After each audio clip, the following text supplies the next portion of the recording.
Olá, pessoal, tudo bem com vocês? Professor Miranda. Estamos aqui reunidos hoje para dar seguimento à nossa disciplina de Química Geral. Vamos continuar falando sobre eletroquímica. Ainda dentro da aula 2, que a gente está abordando o conteúdo de células galvânicas, a gente vai falar especificamente sobre o efeito da concentração sobre a força eletromotriz. Bem, pessoal, o potencial de uma pilha, né, que é conhecido popularmente como força eletromotriz, ela é diretamente afetada pelas concentrações eletrolíticas das soluções reagentes. Então, o que a gente vinha calculando anteriormente, utilizando a tabela de potenciais, era o potencial padrão, ou seja, quando as concentrações das soluções eram de 1 mol por litro. Acontece que as reações vão ocorrendo e as concentrações vão variando, de tal forma que as condições não são mais as padrões. Tá certo? Então, nesse contexto, para calcular o potencial não padrão para uma pilha, a gente vai fazer uso da equação de Nernst. Então, como toda e qualquer reação, na reação de oxidação, os reagentes vão ser consumidos e os produtos vão ser formados, de tal forma que o potencial da pilha vai diminuir de forma progressiva até atingir zero. Ou seja, quando o potencial é nulo, a gente diz que a pilha acabou, de tal forma que as concentrações param de variar, ou seja, atingirem o estágio de equilíbrio. Tudo bem? Então, pessoal, o que a gente vem calculando anteriormente era o potencial de circuito aberto. Ou seja, no tempo t igual a zero, tá certo? Se as condições forem as padrões, o potencial de célula, ou seja, o potencial da pilha, vai ser o potencial padrão de redução do cátodo menos do anodo. À medida que a reação vai ocorrendo, ou seja, em T maior do que zero, o potencial da pilha pode ser então calculado pela equação de Nernst. Aqui nesse gráfico ilustra bem, certo, o efeito da concentração sobre a força eletromotriz, tá certo? Aqui esse gráfico relaciona o potencial de célula, da célula galvânica, em função do tempo. No tempo t igual a zero, como a gente já definiu, esse potencial é o potencial de circuito aberto. Se a reação ocorrer sob condições padrão, então o potencial padrão da pilha vai ser o potencial padrão de redução do cátodo menos do anodo. Certo? À medida que a reação vai ocorrendo, ou seja, em T maior do que zero, a gente então pode utilizar a equação de Nernst, certo? Para calcular o potencial em cada ponto desse aqui mostrado no gráfico. Então, a equação de Nernst, pessoal, ela pode ser derivada a partir da equação da energia livre de Gibbs. A energia livre de Gibbs, no caso a variação da energia livre de Gibbs, é dada pela variação da energia livre de Gibbs padrão, mais o produto de RT ln de Q, certo, pessoal? Onde esse Q é o quociente de reação, certo? Então, a gente viu anteriormente que o ΔG, certo? A variação da energia livre de Gibbs é igual ao produto de menos N, que é o número de elétrons transferidos nas semi-reações, vezes a constante de Faraday, F, multiplicado pelo potencial não padrão, tá certo? Então, no caso da variação da energia livre de Gibbs padrão, né? O nosso ΔG padrão, vai ser igual ao produto de menos N, certo? Ou seja, o coeficiente de elétrons, que é aquele coeficiente que quando a gente iguala as duas semi-reações, vezes a constante de Faraday, vezes o potencial padrão de reação. Então, substituindo essas equações aqui, na equação geral da variação da energia livre de Gibbs, a gente chega nessa expressão. A gente está interessado, pessoal, de obter o potencial não padrão, certo? Ou seja, o E. Então, para resolver para E, a gente vai dividir toda essa equação aqui, tá certo? Por menos N vezes F.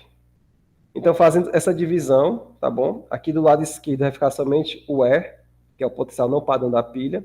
Vai ser igual ao potencial padrão. Aqui é positivo, como aqui é negativo, vai ficar menos RT dividido por NF vezes o logaritmo natural do quociente de reação, tá certo? Essa equação aqui, pessoal, é conhecida como equação de Nernst e ela é utilizada para calcular o potencial não padrão de uma célula galvânica. Então, pessoal, a gente tem duas equações no caso, a gente tem uma equação de Nernst, que a gente acabou de derivar, porém, a gente também pode utilizar essa equação utilizando o logaritmo na base 10, certo? A equação que você vai utilizar, você pode escolher uma das duas, é de sua preferência, porém, o que a gente tem que se atentar, tá certo? São as unidades das variáveis da equação. Vejam só, pessoal. Por exemplo, aqui, o potencial não padrão tem que ser dado em volts, assim como o potencial padrão, tá certo? Tanto o não padrão como o padrão tem que ser dado em volts. A temperatura, pessoal, tem que ser a temperatura absoluta, ou seja, a unidade é Kelvin, tá certo? O R, pessoal, que é a constante universal dos gases, tem que ser dado nas unidades do Sistema Internacional. O valor que a gente vai utilizar, pessoal, é o valor de 8,314 joules por mol Kelvin. O F, que é a constante de Faraday, pessoal, vai ser o valor de 96.500 joules por volts por mol. O N, pessoal, é o coeficiente dos elétrons das semi-reações, quando você iguala a quantidade de elétrons da semi-reação de oxidação e de redução. E o Q é o quociente de reação, ou seja, que relaciona as concentrações dos reagentes e produtos durante a reação. Então, pessoal, como a gente utiliza bastante o Q para calcular o potencial no padrão, vale aqui, então, uma revisão rápida sobre esse conceito, certo? Sobre esse parâmetro. Então, o quociente de reação, pessoal, é definido, tá certo? A partir das concentrações dos reagentes e produtos. Então, vamos lá. Vamos considerar uma reação genérica do tipo A mais B, dando C mais D. Então, o quociente de reação vai ser igual ao produtório, né, das concentrações dos produtos, elevado aos seus coeficientes estequiométricos, dividido pelo produtório das concentrações dos reagentes, elevado aos seus coeficientes estequiométricos. No caso, A minúsculo e B minúsculo são os coeficientes das espécies A e B, respectivamente. Quando a reação está no equilíbrio, ou seja, as concentrações não variam mais, o quociente de reação vai ser igual então a K, onde K é a nossa constante de equilíbrio. Então, para exemplificar, pessoal, o quociente de reação, a gente vai ver alguns exemplos mais adiante. Antes disso, a gente vai ver alguns aspectos importantes. Como a gente pode ver, pessoal, o quociente de reação ele depende apenas da estequiometria da reação, ou seja, da equação estequiométrica, certo? O valor da constante de equilíbrio, o K, para uma reação depende somente da temperatura e não depende das concentrações iniciais dos reagentes. Na expressão do quociente de reação de Q, a gente vai utilizar a concentração molar para espécies em fase líquida, por exemplo, íons em solução aquosa, tá certo? E a gente vai utilizar essa simbologia aqui, certo? Consideração entre parênteses para ilustrar a consideração em mol por litro. E também vamos utilizar pressões parciais, dado por PI, quando essa espécie I estiver na fase gás, tá bom? O que é muito importante também, líquidos e sólidos puros não aparecem na expressão, pois não vão interferir no equilíbrio. Por exemplo, pessoal, água, se tiver água na equação estequiométrica, ela não vai entrar na equação de Q, tá certo? E sólidos puros, como os metais que são substâncias elementares, alumínio, ferro, zinco, tá certo? Se eu tiver essas espécies no estado sólido, certo? No estado metálico, elas não vão entrar na equação, certo? Só para enfatizar, apenas substâncias aquosas e os gases vão aparecer na expressão do quociente de reação. E, como nós já sabemos também, né, o quociente de reação ele é uma grandeza adimensional. Então, pessoal, sabendo disso, vamos fazer aqui o exemplo 1. Escreva a expressão para o quociente de reação para as seguintes equações químicas balanceadas. Então, pessoal, aqui no item A, a gente tem uma reação em fase gás, na qual o gás nitrogênio reage com o gás hidrogênio para produzir o gás de amônia. Tá certo? Então, o quociente de reação Q vai ser igual ao produtório das concentrações dos produtos. No caso aqui, como é gás, a gente vai usar as pressões parciais, certo? Então, vai ser a pressão parcial do produto, no caso, o nitrogênio, da amônia, elevada ao seu coeficiente estequiométrico, que é igual a 2, dividido pelo produtor das pressões parciais dos reagentes. Pressão parcial do nitrogênio, que a gente está vendo aqui, vezes a pressão parcial do hidrogênio elevada ao coeficiente estequiométrico, né? No caso, é 3. Tudo bem? Então, está aqui o quociente de reação para o item A. No item B, pessoal, a gente vai ter uma reação de oxirredução, certo? Uma reação típica do nosso conteúdo aqui de eletroquímica.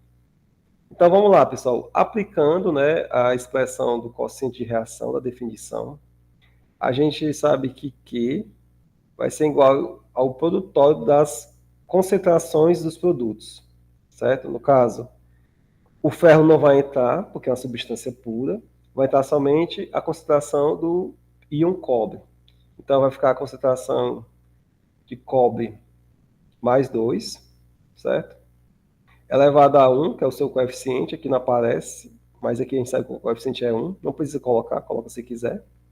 Dividido pela concentração, pelo produtor das concentrações dos reagentes, tá certo?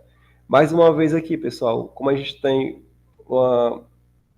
um sólido elementar, o cobre aqui dos reagentes, ele também não vai participar da equação do quociente de reação, vai entrar somente a concentração de ferro mais 2, certo? Então, vai ser a relação entre a concentração molar do cobre mais 2 e do íon ferro mais 2. Então, aqui nós temos a expressão do quociente de reação. Aqui, em relação ao exemplo 2, já é uma aplicação direta da equação de Nernst. Vamos lá. A 25 graus Celsius, o potencial da pilha descrito abaixo, sob condições não padrão, é de 0,56 volts. Ou seja, aqui fala especificamente que a gente está sob condições não padrão, certo? Como a condição é não padrão, esse potencial aqui, certo? É o potencial não padrão, tá bom? Que é calculado a partir da equação de Nernst. Tá bom? Então, esse potencial aqui foi calculado a partir da equação de Nernst. Aí, veja só, para essa célula galvânica aqui, está pedindo para escrever as semi-reações no anodo, certo? A no cátodo e a equação global, certo? Já o item B pede para assinar a opção que indica aproximadamente o valor do pH da solução. Veja só, pessoal, a gente viu anteriormente, tá certo? Que o diagrama de célula representa uma notação abreviada para representar as células galvânicas, tá certo? A gente sabe que do lado esquerdo a gente vai ter a semi-reação que ocorre no anodo e do lado direito a reação que ocorre no cátodo, certo? Lembrando que o anodo é o polo negativo da pilha e o cátodo é o polo positivo da pilha, tá bom? Então, a partir da tabela de potenciais padrão, a gente vai obter, então, as semi-reações no anodo e do cátodo. Depois a gente vai somar as duas semi-reações para obter a reação global. Então, pessoal, consultando a tabela de potenciais, tá certo? Veja só. Inicialmente, é importante a gente falar que a platina, tá certo? Que está simbolizada aqui por PT, ela não participa da reação, tá certo? Esse metal aqui é somente um meio condutor, que é para interligar as duas semicélulas, tá certo? Então, lá na tabela, a gente vai procurar a semi-reação que envolva o H2 e o H+. Tudo bem? Então, consultando aqui a tabela de potenciais padrão, tá certo? Eu já deixei aqui separado para vocês. Aqui nós temos a semi-reação de redução do íon H+, sendo que essa reação ocorre no anodo, ou seja, é uma reação de oxidação. Então, a gente vai escrever essa semi-reação invertida lá na resolução da questão. E aqui em cima, pessoal, a gente tem a reação de redução do íon cobre 2+, ou seja, que é a reação que ocorre no cátodo da pilha. Tudo bem? Então, veja só. Então, a partir da tabela de potenciais, certo? A gente pode, então, agora escrever, tá certo? As semi-reações. Tá aqui a semi-reação que ocorre no anodo, tá bom? Gás hidrogênio H2 dando 2 íons, 2 mols do íon H+, mais 2 elétrons. O potencial é zero, tá bom? Lembrando, pessoal, que essa equação aqui, certo? A gente escreveu ela da forma invertida que a gente encontrou na tabela, tá bom? Por quê? Porque aqui ocorre a oxidação e a tabela é de redução. Então, a gente sempre escreve a equação invertida, ou seja, na oxidação, os elétrons sempre serão produtos, ou seja, são escritos aqui do lado direito da equação estequiométrica, tá bom? Já no cátodo, pessoal, que é a equação que relaciona o cobre 2+, a cobre metálica, a gente basta reescrever a equação que a gente viu lá na tabela. Vai ficar como? Cobre 2+, tá certo? Mais 2 elétrons, dando cobre metálico, mais o potencial padrão de redução, que está lá na tabela, que é de 0,34 volts. Tudo bem? Então, pessoal, como a quantidade de elétrons nas semi-reações de oxidação e redução é a mesma, tá certo? São 2 elétrons. A gente pode, então, somar 2 semi-reações para obter a equação global, tá certo? Então, nos reagentes, a gente vai ter o gás hidrogênio e o íon cobre 2+, e nos produtos a gente vai ter o 2 mols de íon H+, mais o cobre metálico, tá certo? E o potencial padrão da reação, que é o potencial padrão de redução do catodo menos do anodo, vai ser de 0,34 volts. Tudo bem até aqui? Então, pessoal, sabendo disso agora, essa equação global, juntamente com o seu potencial, vai ser muito importante agora para a gente fazer a resolução do item B. Aqui no item B, pessoal, pede para assinalar a opção que indica aproximadamente o valor do pH da solução. Ou seja, o pH, como a gente já sabe, ele está diretamente relacionado, tá certo? Com a concentração dos íons H+.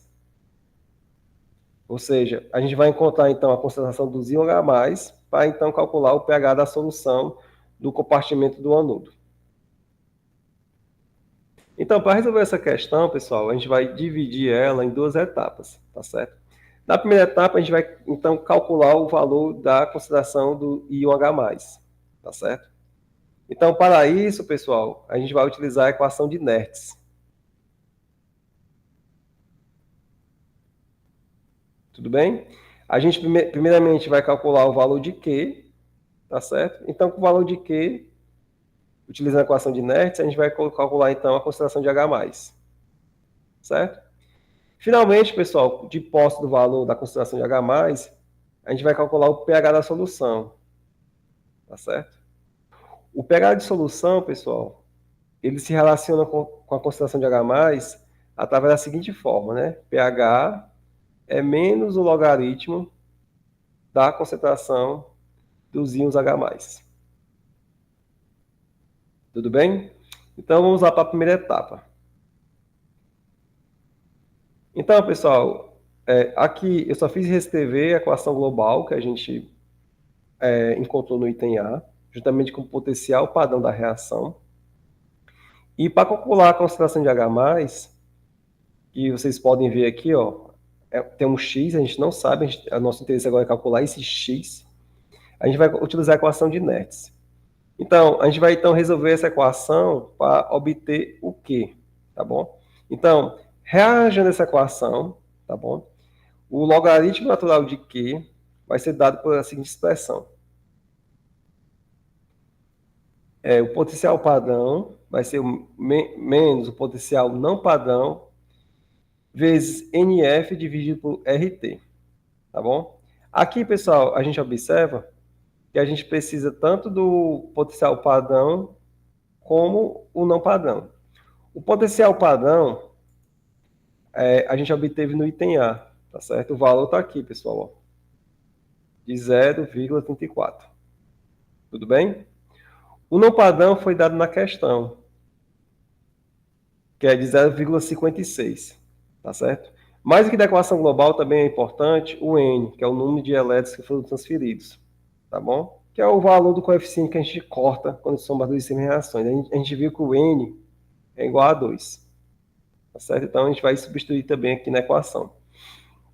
Então, a questão também nos deu o potencial não padrão, que é de 0,56, e também deu a temperatura, tá certo? A temperatura da questão, quer dizer, da reação, é de 25 graus Celsius, tá bom? Só que a gente não usa temperatura em graus Celsius, a gente vai utilizar em Kelvin, que é de 298 Kelvin, tá bem? Então, substitui aqui o valor de 298.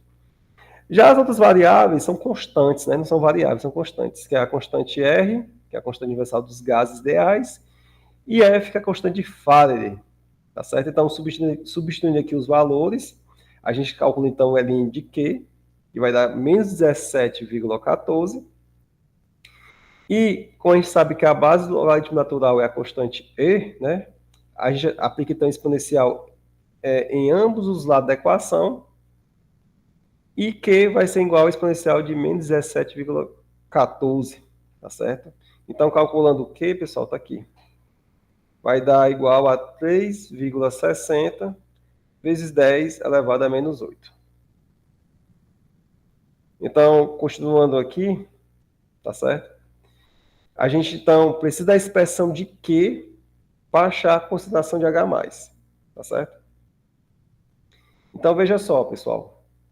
Q, como a gente viu anteriormente, ele depende somente da estequiometria da equação, tá? Da equação estequiométrica. Então, aplicando aqui a definição de Q, a nossa equação global balanceada, aqui vai ser o produtório, né, das concentrações dos produtos. No caso, concentração de H+, elevado ao seu coeficiente estequiométrico, que é 2, ou seja, elevado ao quadrado. O cobre não vai entrar, porque é uma substância pura, dividido pelo produtório das concentrações dos reagentes, tá bom? Veja só, aqui o primeiro reagente é o hidrogênio, que é um gás, então a gente vai simbolizar pela pressão parcial do gás hidrogênio, certo? Elevado a 1, não precisa colocar, vezes a concentração do íon cobre mais 2. Certo? Aqui a gente tem, então, a nossa expressão. Então, a gente vai pegar essa expressão, tá bom? E vai substituir aqui, certo? No valor de Q.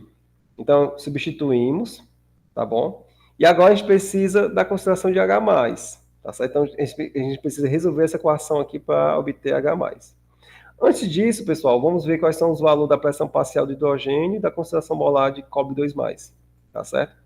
Analisando aqui o diagrama de células, pessoal, a gente observa que a pressão parcial do hidrogênio ele é de 1 atm, tá certo? Ou seja, que é igual a 1, tranquilo, não é verdade? E a concentração molar do íon cobre 2+, também é 1, ó. Tá bem aqui a concentração do íon cobre 2+, certo? Então, aqui do lado esquerdo fica somente o quê? A concentração de H mais ao quadrado. Então, a gente vai tirar então a raiz quadrada para obter a concentração de H+, que deu 1,90 vezes 10 a menos 4. Tudo bem? Então, de posse desse valor, pessoal, então a gente vai obter agora o pH da solução, certo? A gente sabe que a equação que relaciona o pH com a concentração de H+ é essa. Ou seja, onde tiver concentração de H+, a gente vai colocar o valor, que é de 1,90 vezes 10 a menos 4, tá certo? Então, calculando, pessoal, o pH vai dar igual a 3,72. Tudo bem? Analisando aqui, pessoal, as nossas alternativas, tá certo? A gente vê que a opção que representa aproximadamente o valor do pH da solução é a opção C de certo, ou seja, 3,7. Tá bem? Então, essa aqui é a nossa nosso item correto. Bem, pessoal, a gente fica hoje por aqui, tá certo?